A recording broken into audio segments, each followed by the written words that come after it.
Good morning साथियों। हमारा जो भक्ति काल है, उस भक्ति काल के अंदर जो सगुण काव्य धारा है, उस सगुण काव्य धारा में जो कृष्णाश्री काव्य धारा थी, उस कृष्णाश्री काव्य धारा है वो हमारी कंप्लीट हो चुकी है। और आज हम उस कृष्णाश्री काव्य धारा के जितने भी जो महत्वपूर्ण जो क्वेश्चन थे, जो मैं आपको कमेंट में जवाब देने के लिए कहता था, उनका हम रिवीजन करेंगे। तो मैं बीएल लूणा मेरे यूट्यूब चैनल स्टडी टाइम में आपका हार्दिक स्वागत करता हूं। अगर आप मेरे चैनल पर पहली बार विजिट कर रहे हो तो चैनल को सब्सक्राइब कर ले, बेल आइकन को ऑल पे प्रेस कर ले, ताकि जब भी मैं कोई नया वीडियो अपलोड करूं तो उसका नोटिफिकेशन आपको तुरंत मिल सके। वीडियो आपको मॉर्निंग में मिल जाती है, कंटिन्यू आप वॉच करते रहे। First grade, second grade, third grade, किसी भी एग्जाम की आप तैयारी कर रहे हो, अगर इसमें आपकी हिंदी भाषा है तो आप नियमित मेरे चैनल से जुड़ सकते हो। फर्स्ट ग्रेड और सेकंड ग्रेड की मैंने पहले से अच्छे से कोर्स करवा रखा है, उसकी प्लेलिस्ट बनी हुई है फर्स्ट ग्रेड के नाम से और सेकंड ग्रेड के नाम से। वहां जाकर वो वीडियो आप कंटिन्यू वॉच कर सकते हो। इसकी जो पीडीएफ फाइल है वो मैं टेलीग्राम पे सेंड करता हूँ। हमारा जैसे ये आज ये कंप्लीट हो जाएगा तो इसकी भी मैं पीडीएफ जो फाइल है वो मैं आपको टेलीग्राम पे सेंड कर दूंगा। जैसे हमारा भक्ति काल कंप्लीट होगा तो मैं इसकी टेलीग्राम पे शेयर कर दूंगा। आदिकाल है उसकी मैंने प्लेलिस्ट, आदिकाल की जो पीडीएफ फाइल है वो मैंने टेलीग्राम पे सेंड कर दी है। उस टेलीग्राम का लिंक मेरे वीडियो के डिस्क्रिप्शन बॉक्स में, आप उसको डाउनलोड कर सकते हो। बिना समय गंवाए हम शुरुआत करते हैं आज की क्लास की। तो देखिए हमारा जो आज का जो पहला क्वेश्चन है वो है उस्मान की रचना का क्या नाम है। तो उस्मान की जो रचना थी उसका नाम चित्रावली है। क्या नाम था? चित्रावली है। और ये अवधी भाषा में है, अवधी भाषा में है, क्योंकि ज्यादातर जो हमारा जो प्रेमाश्री जो काव्य धारा में जो साहित्य लिखा गया था वो कौन सी भाषा में था? अवधी भाषा में था। और ये इसकी जो रचना है वो 1613 ईस्वी में थी, 1613 में। दूसरा जो हमारा क्वेश्चन है वो जान कवि ने कुल कितने ग्रंथ लिखे थे। तो जो जान कवि है उन्होंने कुल 78 ग्रंथ लिखे थे, जिनमें से 29 जो ग्रंथ थे वो हमारे प्रेमाख्यानक ग्रंथ थे, प्रेमाख्यानक ग्रंथ थे। आगे देखिए हमारा 3 नंबर का जो क्वेश्चन,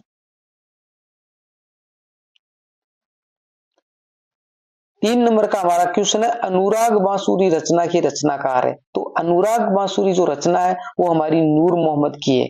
किसकी रचना है? नूर मोहम्मद की रचना है। और ये जो 1764 ईस्वी में, 1764 ईस्वी में थी। दूसरी बात है ये जो भाषा है इसकी वो फारसी भाषा में थी। कौन सी भाषा में थी? फारसी भाषा में। इसके बाद में हमारा 4 नंबर का जो क्वेश्चन है वो है रस रत्न रचना के रचनाकार है। तो रस रत्न रचना है वो पुहकर कवि की है, पुहकर कवि की है। और ये जो रचना है जो रस रत्न वो 1618 ईस्वी में प्रकाशित है, 1618 ईस्वी में। आगे देखिए हमारा 5 नंबर का जो क्वेश्चन है, 5 नंबर का हमारा क्वेश्चन है आचार्य शुक्ल ने के अनुसार प्रेम गाथा परंपरा के अंतिम कवि कौन माने जाते हैं। तो आचार्य जो शुक्ल है उनके अनुसार जो प्रेम का परंपरा थी, प्रेम गाथा तक, उसके जो अंतिम कवि है वो शेख नबी है। और शेख नबी है, उस शेख नबी की रचना थी ज्ञानदीप, ज्ञानदीप, जिसका जो प्रकाशन वर्ष है ज्ञानदीप का वो हमारा 1619 ईस्वी में है। ठीक है। आगे देखिए हमारा 6 नंबर का क्वेश्चन, कुंभन दास के गुरु का क्या नाम है? बल्लभाचार्य जी। मैंने आपको बल्लभाचार्य के जो 4 शिष्य थे उनका सूत्र बताया था, सूर के कृष्ण, आनंद के कुंभ। तो वो जो कुंभ नाम आ रहा है वो ही कुंभन दास है।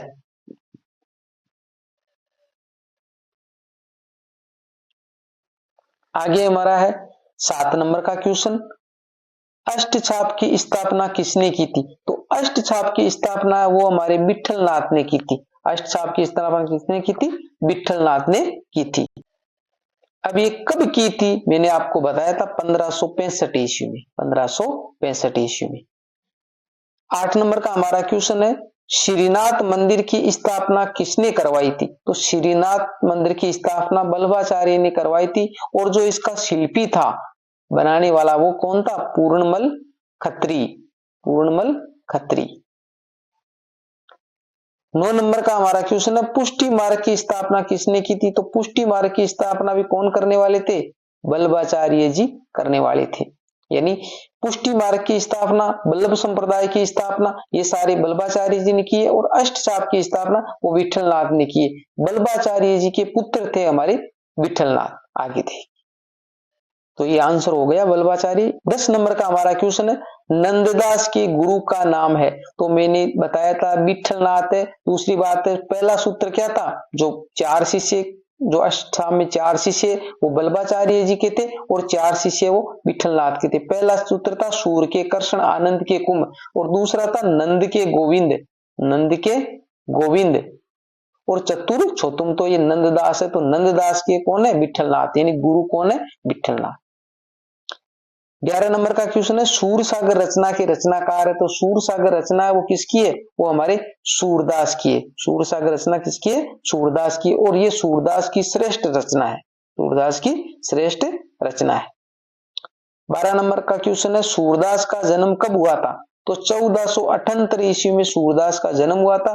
और जो सूरदास के मृत्यु की बात करें हम, तो मृत्यु कब हुई थी, 1583 ईस्वी में, 1583 ईस्वी में। अब इनको आप विक्रमी सन में कर लीजिए, क्योंकि हमने ईस्वी सन में पढ़ा है, तो विक्रमी सन में क्या होगा, इसके अंदर 57 प्लस करना, दोनों ही आपको याद रखनी है। सूरदास की गुरु की बात करें तो सूर के कर्षण आनंद के गुंभ, आनंद के कुंभ, तो सूरदास के गुरु कौन हो जाएंगे, बल्लभाचार्य जी। आगे देखो 13 नंबर का हमारा क्वेश्चन है, मेरो मन अनंत कहां सुख पावे, पंक्ति के रचनाकार है। तो ये पंक्ति सूरदास की है, सूरदास ने कहा है, जैसे उड़ी जहाज को पंछी उड़ी जहाज पे आवे। 14 नंबर का हमारा क्वेश्चन है, आधुनिक शोधों के अनुसार सूरदास का जन्म स्थान है। तो रुनकता, आधुनिक शोधों के अनुसार रुनकता है, और वैसे इनका क्या गांव का जो जन्म स्थान है वो कौन सा था, सिही ग्राम, सिही ग्राम। आधुनिक शोधों के हिसाब से पूछे तो आपको रुनकता करना है, और परीक्षा के अंदर दोनों नाम आ जाए, रुनकता और सिही ग्राम, उस टाइम हमारे को क्या करना है, सिही है उसको सही मानना है। 15 नंबर का हमारा क्वेश्चन है, सूर सारावली में कुल कितने छंद है। तो सूर सारावली में कितने, 1107 छंद है। सूर सारावली में कितने हैं, 1107। आगे देखिए 16 नंबर का क्वेश्चन, 16 नंबर का हमारा क्वेश्चन है, कुंभन दास के गुरु का क्या नाम था। तो कुंभन दास के, सूर के कर्षण आनंद के कुंभ, नंद के गोविंद चतुर छोतुम। तो पहली लाइन कौन सी, बल्लभाचार्य जी की, तो बल्लभाचार्य जी हो गए। उस लाइन से आपसे क्वेश्चन है वो ऐसे सोल्व हो जाएंगे।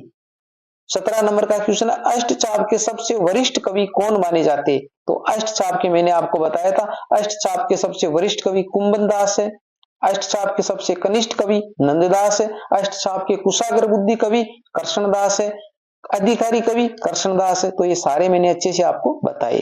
18 नंबर का क्वेश्चन है, कुंभन दास का जन्म कब हुआ था। तो 1468 ईस्वी में, कुंभन दास का जन्म 1468 ईस्वी में हुई थी, और मृत्यु की बात करें तो 1583 ईस्वी। 19 नंबर का क्वेश्चन देखिए, 19 नंबर का हमारा क्वेश्चन है, भक्तन को कहा सीकरी को काम, सीकरी सो काम किसकी पंक्ति है। तो ये पंक्ति है जब अकबर ने कुंभन दास को फतेहपुर सीकरी बुलाया था, उस टाइम कुंभन दास ने कही थी, कुंभन दास ने कही थी, भक्तन को कहा सीकरी सो काम। 20 नंबर का हमारा क्वेश्चन है, कुंभन दास की मृत्यु कब हुई थी।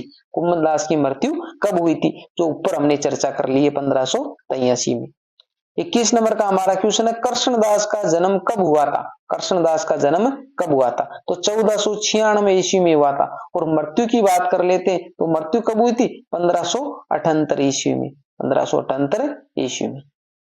गुरु की बात करें तो सूर के कर्षण आनंद के कुंभ, तो सूर के कर्षण यानी कृष्णदास, तो इसके गुरु कौन हो गए, बल्लभाचार्य जी।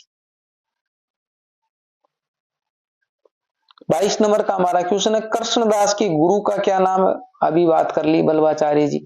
23 नंबर का क्वेश्चन है, अष्ट सखाओं में अधिकारी के नाम से कौन प्रसिद्ध है। ऊपर हमने अभी बताया था कृष्णदास, अधिकारी कवि कुशाग्र बुद्धि, कुशाग्र बुद्धि, ये भी कौन है, कृष्णदास ही है। आगे देखो 24 नंबर का हमारा क्वेश्चन है, परमानंद दास का जन्म कहां पर हुआ था। तो परमानंद दास का जन्म है वो कन्नौज में हुआ था। किसमें, कान्य कुब्ज ब्राह्मण परिवार के अंदर हुआ था। कब हुआ था, 1493 ईस्वी में हुआ था, 1493 ईस्वी में। 25 नंबर है, परमानंद दास की मृत्यु कब हुई थी, 1572 ईस्वी में, मृत्यु 1572। 26 नंबर का हमारा क्वेश्चन है, नंददास का जन्म कब हुआ था? नंददास का जन्म कब हुआ था? तो नंददास का जन्म वो 1533 ईस्वी में हुआ था। और हमारा रस खान उस रस खान का जन्म भी कब हुआ है? 1533 ईस्वी में हुआ है। आगे देखिए 27 नंबर का क्वेश्चन हमारा,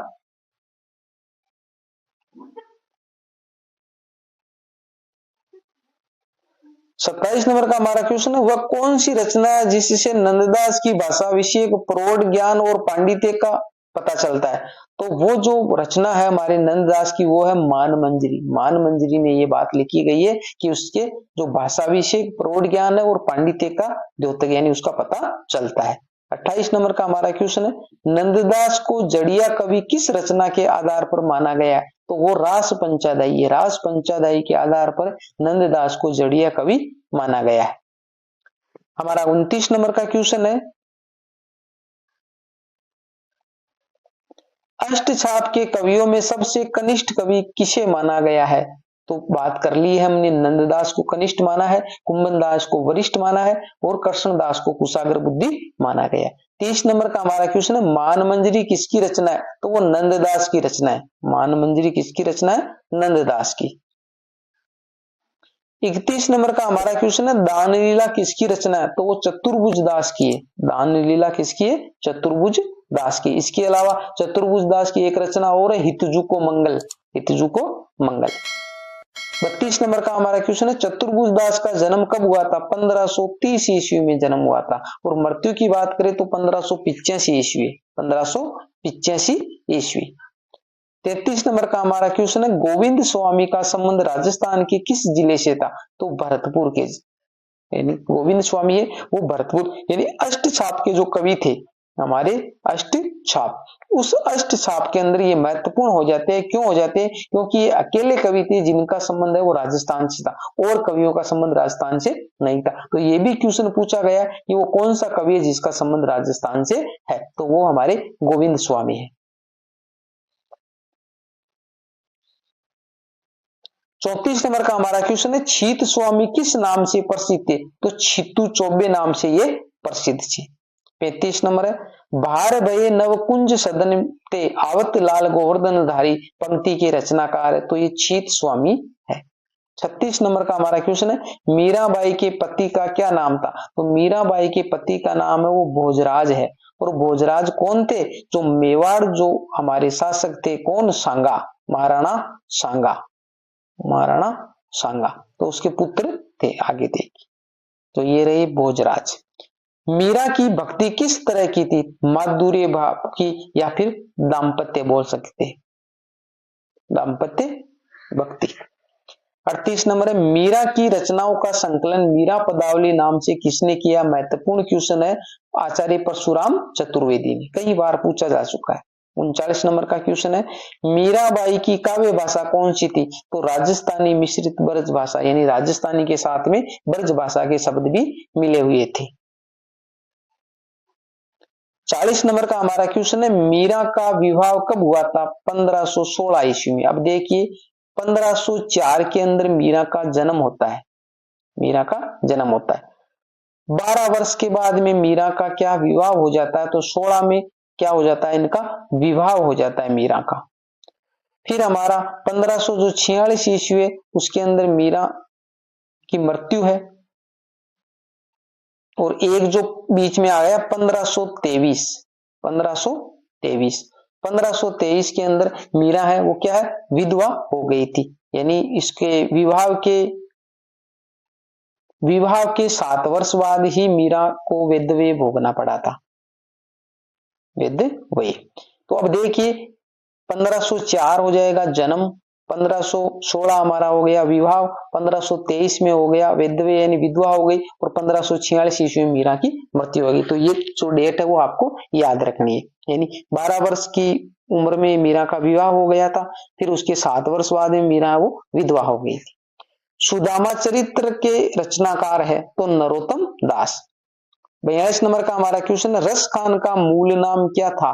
तो सैयद इब्राहिम, यानी रसखान का मूल नाम क्या है? सैयद इब्राहिम है। और इसकी जो भाषा की बात करें रसखान की, तो इन्होंने जो साहित्य लिखा है वो ब्रज भाषा में लिखा है। जन्म की 1533 अभी हमने ऊपर चर्चा कर ली थी।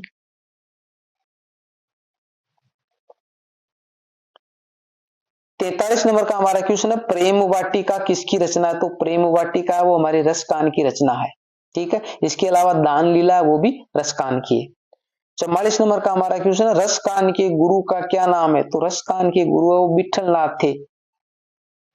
45 नंबर का क्वेश्चन है, तत्सुकी शाखा की स्थापना किसने की थी? तो तत्सुकी शाखा है उसकी स्थापना करने वाले जीवाराम जी थे, और सौसु की शाखा है उसकी स्थापना करने वाले कौन थे? रामचरण जी, रामचरण जी।